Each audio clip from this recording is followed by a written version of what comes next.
ఇది ఒక చాలా ఇంపార్టెంట్ టాపిక్ అండి. పాకిస్తాన్ న్యూక్లియర్ వెపన్స్కి సంబంధించి నిన్న ఒక వీడియోలో మాట్లాడాం. మీకు అమెరికా యొక్క ఇంటెలిజెన్స్ చీఫ్ తులసి గాబార్డ్ ఆవిడ రష్యా, చైనా, నార్త్ కొరియా వాళ్ళతో పాటు పాకిస్తాన్ని కూడా కలిపి ఫ్యూచర్లో మన మదర్ల్యాండ్పై పాకిస్తాన్ వాళ్ళ లాంగ్ రేంజ్ మిజైల్స్ దాడులు చెయ్యవచ్చు అని చెప్పి వాళ్ళు ఒక రిపోర్ట్ విడుదల చేసినట్టు మాట్లాడారు. సో ఇంత ముఖ్యమైన విషయము మీకు చూడండి, పాకిస్తాన్ యొక్క ఎక్స్ హై కమిషనర్ అబ్దుల్ బాసిద్ని అంటారు. సో ఇతను ఒక టీవీ ఛానల్తో మాట్లాడుతూ దారుణమైన ఒక స్టేట్మెంట్ ఇచ్చాడండి. అంటే ఇతను ఏమంటాడంటే, ఒకవేళ రేపు అమెరికా వాళ్ళు పాకిస్తాన్పై దాడులు చేస్తే మేము ఇమీడియట్గా భారత్పై అటాక్స్ మొదలు పెడతాము, ఢిల్లీ, ముంబై లాంటి నగరాలపైన మిజైళ్ల వర్షము కురిపిస్తాము. తరువాత సంగతి తరువాత ఏమవుతుంది అనేది ఇప్పుడు మేము ఆలోచించలేం. కానీ ఒకవేళ అమెరికా ఈ పని చేస్తే మేము ఖచ్చితంగా భారత్పై మా అటాక్స్ను కొనసాగిస్తాము అని చెప్పాడు. సో ఇది ఎంత ఒక పిచ్చి ఆలోచన చూడండి. అంటే దీని వెనుక సైన్స్ ఏమిటి, దీని వెనుక లాజిక్ ఏంటి, రీజనింగ్ ఏమిటి, ఇది ఆలోచించారనుకోండి. ఇప్పుడు నిన్న మిత్రులు మెసేజ్లు పెడుతున్నారు, ప్రేమ్ గారు మీరు మన న్యూక్లియర్ సబ్మెరైన్స్కి సంబంధించిన వివరాలు సీక్రెట్స్ అంటున్నారు, కానీ మ్యాపులతో సహా చూపిస్తున్నారు. ఇప్పుడు వైజాగ్ వద్ద ఒక న్యూక్లియర్ సబ్మెరైన్ ఉంది అని అంటే అది ఓకే, కానీ పలానా గ్రామములో మనము ఇలాంటి ఐఎన్ఎస్ వర్ష లాంటి ఒక అతిపెద్ద ప్రాజెక్టును మనము ఇలాగా కన్స్ట్రక్ట్ చేస్తున్నాము, 30,000 కోట్లు ఖర్చు పెడుతున్నాము. సో ఇదంతా మనం చెప్పకూడదు కదా, టాప్ సీక్రెట్స్ కదా అంటారు. ఫ్రెండ్స్, ఇవాళ భారత్ 6 లేయర్స్ వార్ఫేర్లో ఉందండి. ఇందులో నాకు తెలిసి అతి ముఖ్యమైనది ఏమిటంటే సైకాలజికల్ వార్ఫేర్, ఇంకా దీన్నే కమ్యూనికేషన్ వార్ఫేర్ అని కూడా చెప్పచ్చు. సో ఇప్పుడు నేను చేస్తున్నది అది. నేను పనిగట్టుకొని మన శత్రువులకు మన వద్ద ఎలాంటి అస్త్రశస్త్రాలు ఉన్నాయి అనే దాన్ని క్లియర్గా చెప్తున్నాను, లొకేషన్స్తో సహా. అంటే యుద్ధము చెయ్యడము అనేది పిచ్చి వాళ్ళే చేస్తారండి. బలవంతుడు ఎప్పుడూ కూడా ఎవరి మీద యుద్ధము చెయ్యడు, భయపెడతాడు. ఆ భయము ఎలా ఉండాలి అంటే వాళ్ళు వణకాలి.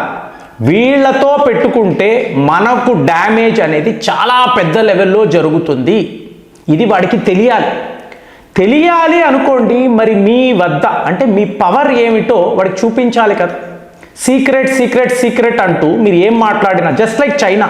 ఇప్పుడు చైనా ఏం చేస్తుందండి, ప్రపంచంలో ఎవరు ఎప్పుడూ చెయ్యని, నిర్మించని అతిపెద్ద న్యూక్లియర్ వెపన్స్ సైటును మేము ఇవాళ తయారు చేస్తున్నాము, మ్యాపులతో సహా చూపిస్తాడు.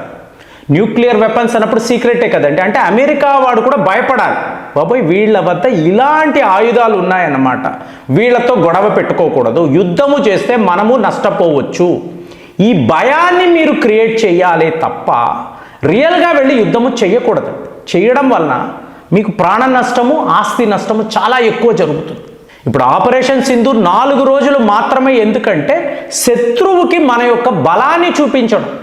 నువ్వు మాతో పెట్టుకుంటే ఏం జరుగుతుందో జస్ట్ ఇది ఒక ట్రైలర్, ఒక శాంపుల్ అంతే. సో యుద్ధము దాకా మేము వెళ్ళడము లేదు చెప్తున్నాము కదా. సో ఇవాళ ఒక విషయం తర్వాత ఒక విషయం బయట పెడుతున్నప్పుడు ఏమిటి, వాడు భయపడాలి.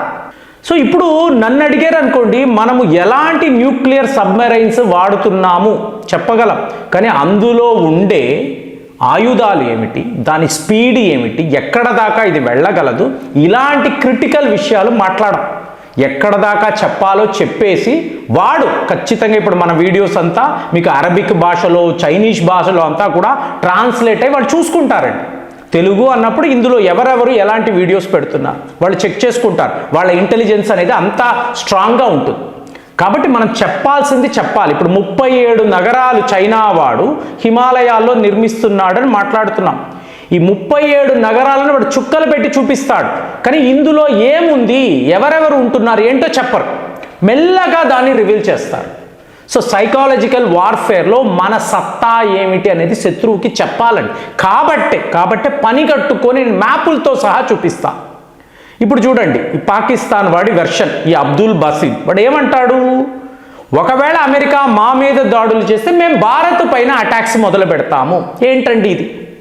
ఒక్కటి ఫ్రెండ్స్, వాడి మూర్ఖత్వం ఎలా ఉందంటే, భారత్ ఒక మిడిల్ ఈస్ట్ దేశము కాదు, ఈ గల్ఫ్ దేశాలనంతా కలుపుకోండి. అంటే Saudi Arabia, United Arab Emirates, Qatar, Kuwait వీళ్ళందరినీ కలుపుకోండి. వీళ్ళందరి వద్ద ఉన్న అస్త్రశస్త్రాల కన్నా మన వద్ద 10 రెట్లు ఎక్కువ ఉంటాయి. కాబట్టి వీడు మాట్లాడుతున్న, అంటే వీడి థియరీ ఏమిటి అంటే అమెరికా వాడు ఈరాన్పై దాడులు మొదలుపెట్టాడు, అవునా? సో ఇప్పుడు ఈరాన్ వాళ్ళు ఏం చేస్తున్నారు, డైరెక్ట్గా మిడిల్ ఈస్ట్ దేశాల మీద దాడులు స్టార్ట్ చేశారు. ఎందుకు? వాళ్ళు సింపుల్గా చెప్తున్నారు, మేము అమెరికా దాకా వెళ్ళలేం, అమెరికా దాకా వెళ్ళి యుద్ధము చేయలేం కదా. సో వాళ్ళ అసెట్స్, ఇక్కడ దేశాలు కూడా అసెట్సేనండి. సౌదీ అరేబియా కూడా అమెరికా యొక్క అసెట్గానే మనం చూడాలి. ఎందుకు? వాళ్ళ ఎయిర్ బేసెస్ ఉన్నాయి, నేవల్ బేసెస్ ఉన్నాయి.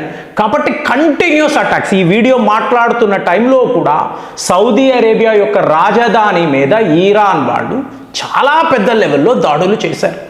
ఎందుకు చేస్తారంటే, ఇప్పుడు మిత్రులు అడిగారు, ప్రేమ్ గారు 21 ఓడలు సేఫ్గా స్ట్రైట్ ఆఫ్ హార్మోస్ దాటాయి అన్నారు. ఇప్పుడు జగ్ వసంత్, పైన్ గ్యాస్, ఈ రెండు మీకు ఎల్పిజి ట్యాంకర్లు కూడా మీకు స్ట్రైట్ ఆఫ్ హార్మోస్ దాటి వస్తున్నాయి. మీరు ఇండియా టుడే ఆర్టికల్లో చదవచ్చు, ఇప్పుడు జరుగుతుంది యాజ్ ఇట్ ఈస్గా. కానీ విచిత్రం ఏంటో చెప్పమంటారా, ఈరాన్ వాళ్ళ నేవీ మనకు ఎస్కాట్ ఇస్తున్నారండి, వాళ్ళ ఓడలను పంపిస్తున్నారు మనతో పాటు. ఇదే ఈరాన్ ఏం చేస్తుంది, విరుచుకుపడుతుంది. ఈ మిడిల్ ఈస్ట్ దేశాలు ఇక ఫ్యూచర్లో మేము ఏం చెయ్యాలో తెలియని పరిస్థితిని అక్కడ ఈరాన్ వాళ్ళు క్రియేట్ చేస్తున్నారు. ఎందుకు చేస్తారండి? మనకు ఎస్కాట్ ఇచ్చేవాళ్ళు వాళ్ళ మీద ఎందుకు ఇంత పెద్ద యుద్ధాన్ని వీళ్ళు స్టార్ట్ చేశారు? ఏమీ లేదు ఫ్రెండ్స్. ఇక్కడ ఇప్పుడు ఒక 20 ఏళ్ల క్రితం మీరు వెళ్ళారనుకోండి, ఈరాక్ అని ఒక దేశం, మనం హయ్యెస్ట్గా ఆయిల్స్ ఈరాక్ వద్దే కొంటాం. చాలా సింపుల్గా అమెరికా, నాటో దళాలు వెళ్ళి ఈరాక్ను కబ్జా చేశారండి. వాళ్ళ ఆయిల్ బావులంతా ఇవాళ అమెరికా వాడి కంట్రోల్లోనే ఉంది. సో ఇది గమనించిన ఈరాన్ ఇంకొక 10 ఏళ్లలో మనకు కూడా ఇదే పరిస్థితి, అమెరికా వాడు మళ్ళీ ఆయిల్స్ కోసము మన మీద కూడా ఇలాంటి దాడులు చేస్తాడంటే 20 ఏళ్ళు గడిచిపోయింది. ఇప్పుడు ఈ పని మొదలుపెట్ట అంటే ఏంటి, అమెరికా వాడి ఎజెండాలో ఇది ఉంటుంది. చిన్నా చితకా దేశాలను కబ్జా చేయడము, వాళ్ళ ఆస్తులను వాడుకోవడము, ఇది యూరోపియన్స్ ఎప్పుడు చేసే పని. సో ఇది తెలిసిన ఈరాన్ ఏం చేసింది అంటే, దీన్నే మోజాద్ డిఫెన్స్ అని అంటారండి. ఈ మోజాద్ డిఫెన్స్ అంటే ఏమిటి, ఒకవేళ మీ సుప్రీం లీడర్ పోయాడు, మీ ప్రెసిడెంట్ పోయాడు, కొత్తవాడు వస్తాడు, కానీ మరి దేశాన్ని ఎలా కాపాడతారు? కాబట్టి మీ మిలిటరీ కమాండ్ ఉంటుంది చూసారా, వాళ్ళకి ఫుల్ ఫ్రీడమ్ ఇచ్చేస్తారు. మీరు ఇలాగ అమెరికా మీద ఎలాంటి దాడులు చెయ్యాలో చెయ్యండి.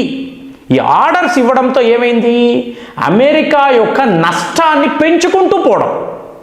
ఇది ఎలా పెంచడము అంటే, వాడు ఊహించకూడదు, మీకు ఎక్కడ పడితే అక్కడ మిసైల్ దాడులు, అమెరికా యొక్క అసెట్స్నంతా ధ్వంసము చేయండి, వాళ్ళకి సపోర్ట్గా నిలబడిన దేశాలనంతా కూడా మీరు తుక్కు చేయండి, ఎలా పడితే అలా, అంటే మీరు విరుచుకు పడండి అని ఆర్డర్స్ అండి.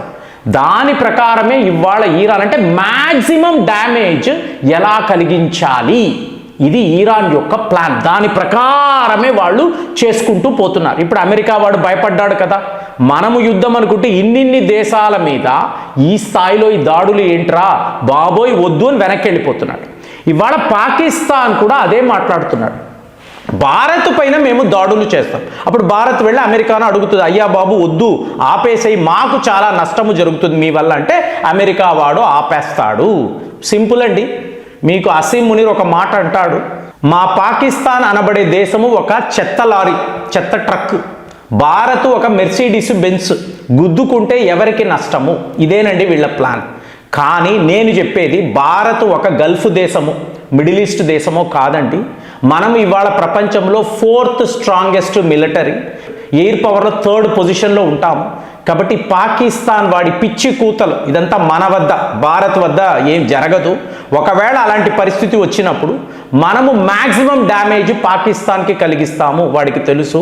అయినా కూడా ఇలాంటి పిచ్చి వాగుతూ ఉండడం, ప్రగల్భాలు పలకడము, ఇది పాకిస్తాన్కి అలవాటు. మరి మీరు చెప్పండి, ఒకవేళ పాకిస్తాన్ ఇలాంటి దుస్సాహసానికి వెడితే భారత్ పాకిస్తాన్ని ఏం చేస్తుంది? ఆలోచించి కామెంట్స్లో రాయండి. మళ్ళీ వచ్చే వీడియోలో కలుద్దాం.